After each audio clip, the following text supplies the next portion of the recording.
आप लोगों के समक्ष अभी जो पहली आज देखो डबल त्योहार है। एक तो राष्ट्रीय त्योहार है और हमारे परम श्रद्धेय गुरुजी महाराज का जन्मदिन है। राष्ट्रीय त्योहार 26 जनवरी आज के दिन बाबा अम्बेडकर साहब की कंपनी ने ये गणतंत्र दिवस के पर हमारा संविधान लिखकर तैयार किया था। तो देखिए हमारे पूजनीय दिव्य विभूतियां हैं, उनका जन्मदिन भी ऐसे ही समय पर हुआ। ये भी राष्ट्रीय पर्व है। 26 जनवरी परम श्रद्धेय गुरुजी महाराज का जन्मदिन, 15 अगस्त है सुहेल जी महाराज का जन्मदिन, और जाके 1 जनवरी जो नया साल होता है उस दिन श्रीयांश जी महाराज जी का। तो ये जन्मदिन भी बड़े भाग्य से मनाए जाते हैं। कृष्ण जन्माष्टमी मनाई जाती है, भगवान राम का जन्मदिन मनाया जाता है। तो संत बड़े परमार की घंटे में बरस रहा है, कपड़ बुझावे और की अपनों पारस बहता था बह जाता लोक वेद के साथ, पहने में सदगुरु मिले दीपक दीना हाथ, दीपक दीना हाथ तब दीनी वस्त्र रखाए, कोट जन्म का पंथ था फल में पहुंचा। अब ऐसा है कि ये बड़े भाग्य से मानव शरीर मिला है। तो 2-3 चीजें बड़े भाग्य से कही हैं शास्त्रों में। बड़े भाग्यमान उचितन पावा, सुर दुर्लभ सद ग्रंथन गावा, पाय निधि परलोक सुधारा, साधन धाम मोक्ष कर द्वारा, स्वर्ग नरक अपवर्ग न सेनी, ज्ञान वैरागी भक्ति सुख देनी, कबहु कर करुणा नर देही, जेते सुन है कुछ नहीं।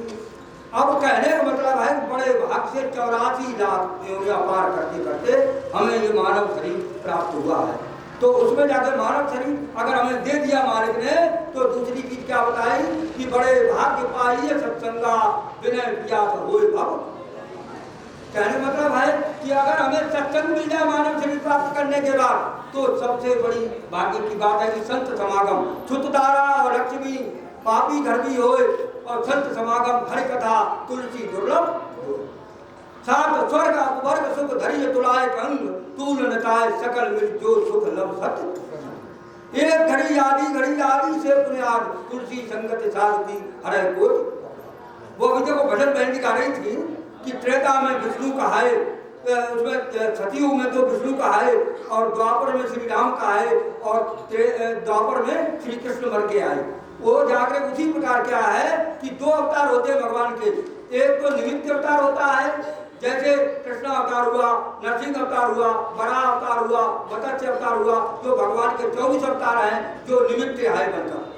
जब पहले अवतार में क्या था, मत्स्य अवतार में धरती को, जब महाप्रलय के दौरान धरती जल में समा गई, तो उसमें जाके हमारे सप्तऋषियों को अपने जाकर के एक नौका पर अपनी पीठ पर लेकर महाप्रलय के दौरान प्रभु घूमते रहे, और बाद में मनसत रूपा को प्रथम व्यक्ति के रूप में उनको जाकर के स्थापित करके सृष्टि की रचना शुरू की थी महाप्रलय के बाद। मत्स्य अवतार हुआ दूसरा कच्छप अवतार समुद्र मंथन के समय, जब जाकर मंदराचल पर्वत को धारण किया है और देवताओं और राक्षसों ने समुद्र का मंथन किया, और जिसमें विष निकला, और विष को भगवान शंकर ने अपने कंठ से नीचे नहीं जाने दिया। तो उसमें जाके एक महापुरुष में निकला। ये थे निमित्त अवतार। रावण को मारने के लिए आए धरती पर, तो राम अवतार में आए, और कृष्ण जो कंस और दंतवक्र इत्यादि राक्षसों का दुष्टों का वध करके और महाभारत के दौरान गीता का उपदेश दिया। इतना उपदेश दिया कि आज हमारा सबका मार्गदर्शन। और आज क्या है, दूसरा अवतार होता है नित्य और एक होता है निमित्त। नित्य अवतार में हमारे संत आते हैं, तो उसमें जाके क्या है कि भाग्य, तीसरी चीज क्या, भाग्य बड़े सदगुरु में पायो, मन की दुविधा दूर न सारी, बाहर ढूंढ फिरा में जिसको सोगत वर्गी कर दर्शाई। तो कहने मतलब है भाग्य बड़े से गुरु महाराज हमें मिले, और गुरु महाराज के बाद में उन्हीं के प्रतिनिधि के रूप में ये संत मनकासीन है, जो हमारे लिए दिव्य ज्योति हमारे जिले में जगाते हैं, जगह जगह घर घर जाकर के सत्संग सुनाते हैं। इन्होंने परिवार छोड़ा, समाज छोड़ा, माता पिता छोड़े, अपना घर संसार छोड़ा, और हम लोगों के संत बड़े परिवार की घंटी में बसाया है, तब बुझावे और की अपनो पारस। संत बड़े पर स्वार्थी होते, संत विकम सरकार धरनी पर चला की। तो तुलसीदास जी महाराज को भी ज्ञान कैसे प्राप्त हुआ? क्या नाम तुलसीदास जी थे, जो अपने इतने थे, अपनी धर्मपत्नी जो की माता रत्नावली थी, तो उनको मैके नहीं भेजते थे, इतना उनका प्रेम था पति पत्नी का। परंतु एक बार बात है कि वो जाकर के उनका भाई रक्षाबंधन पर उनके साथ चला आया, अपने मैके चली गई। तो तुलसीदास जी गाय चलाते थे, एकदम अनपढ़ थे, तो उन्होंने जाकर क्या है अपने गाय अपने जाके गोड़ा होता था उसमें बंद कर दी और जाके अपनी ससुराल पहुंच गई। किसको एक रात का समय था, सावन भादों को व्रता हो रही थी और उसमें जाके मुर्गा की टिकटी जा रही थी। तो देखो क्या सोचती हमारी औरत तो बहुत अच्छी है, हमारे लिए नाव छोड़ दी और उस टिकटी को पकड़ करके तुलसीदास जी अपनी ससुराल पहुंच गए। तो ससुराल में कमरे के पास पहुंचे तो बाढ़ का महीना चल रहा था, यमुना जी बहुत बाढ़ में थी, राजापुर का गांव था। तो उसमें जाके क्या था कि वहां पर एक सर्प लट गया था वर्षा की वजह से और उस सर्प को पकड़ कर उन्होंने रस्सी डाली और वो जाकर के छत पर चढ़ गई थी। तो अपनी माता रत्नावली को ये मिलते हैं, कहते अरे पतिदेव आप यहाँ भी आ गए, मुझे रक्षाबंधन भी नहीं मनाने दिया, इतने विलासी हो। बोला तुम्हें धिक्कार है। वो क्या कहती है, एक ही दुआ बोला जिससे तुलसीदास जी का जीवन बदल गया।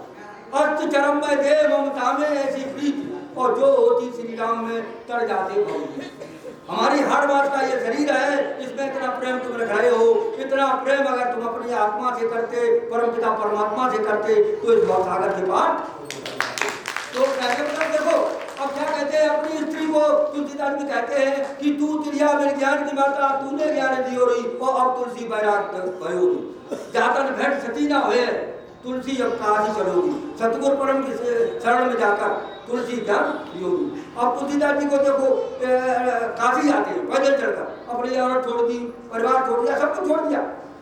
देखो ज्ञान ये है, आप नारा छात्र पठन लोके नारा देव पूजितम आत्मज्ञान बिना पार्थ सर्वकर्म। भगवान श्री कृष्ण गीता में कहते हैं कि अर्जुन तुम मोह कर रहा है समय, दोनों सेनाओं के बीच में कह रहा है कि हमें किससे युद्ध करना है और सबको बता रहा है कि हमारे सगे संबंधी थे, भाई तो थे ही कौरव, इनके ताऊ लड़ते थे, सब कौरव भाई थे, इनके रिश्तेदार थे, बानोई थे, साले थे, सब रिश्तेदार महाभारत में खड़े हुए थे।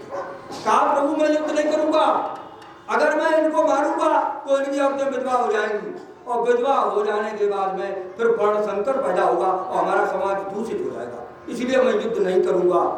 तो भगवान श्री कृष्ण कहते अर्जुन तो इन महाभारत युद्ध के दौरान जिन्होंने तुझे घर से निकाल दिया, तुझे वन वन घुमाने के लिए विवश कर दिया, जिसने सती द्रौपदी के 3 हरण को भी संकोच नहीं किया, तो ऐसे गिरिंदर को तू क्षमा कर रहा। यहाँ पर मोह तो काम क्रोध मद लोभ तेरे, जन्म जन्म के वैरी तेरे, सबको दीना मारी रे गुरु चरण कमल। ये गुरु महाराज की कृपा है। काम क्रोध लोभ मोह अहंकार में सारा संसार पिसता जा रहा है और इनका जीवन बर्बाद अपना कर रहे। तो उसमें जाके क्या है भगवान श्री कृष्ण कहते हैं कि तुझको ये मोह किस लिए प्राप्त हुआ, ये किसके लिए तू जिंदा रहता है, कि ये शरीर क्या है नाशवान है सबका।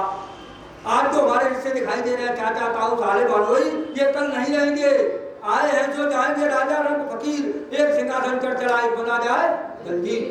कहता हूँ पर जाता हूँ कहूँ पर जाए ढोल, स्वादा खाली जाता है 3 लोग का बोल। एक स्वादों की कर सुननी अजपा को कर जा, ब्रह्म तत्व को सार है हंस आप ही।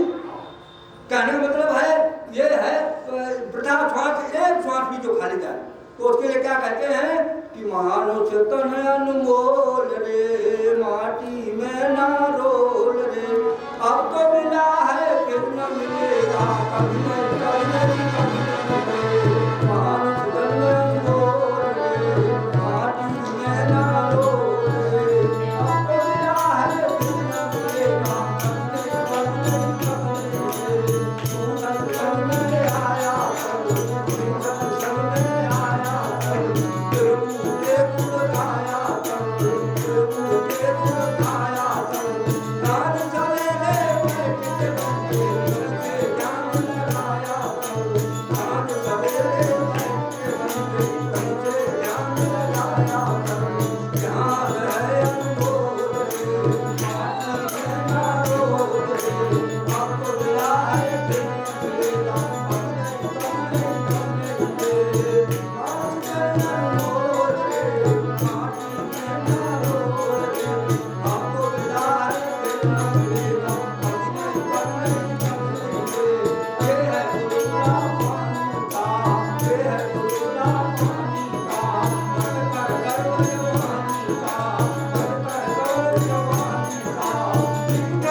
एक ही दोहे पर अपनी पत्नी को त्याग दिया और त्याग करके काशी चले आए।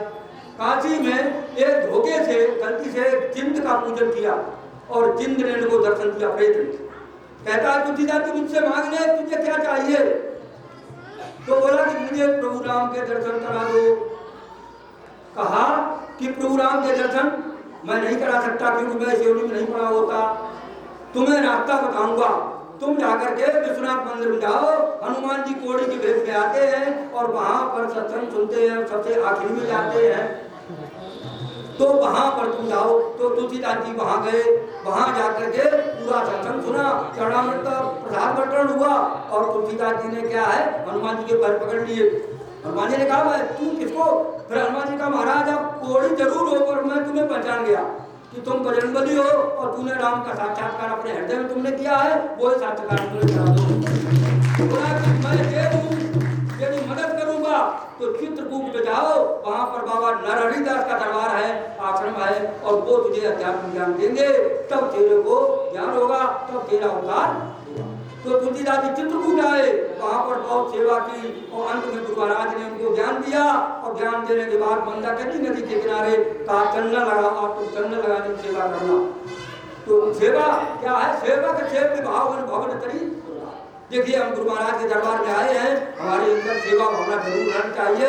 ये ज्ञान के 4 पाए हैं, सेवा, सत्संग और भजन और अभ्यास। ये 4 पाए में एक भी अगर कमजोर रह गया तो हम भवसागर से पार नहीं हो सकते। तो उसमें जाके सेवा सबसे पहला कर्म है। हनुमान जी ने देखो राम की सेवा जीवन भर की।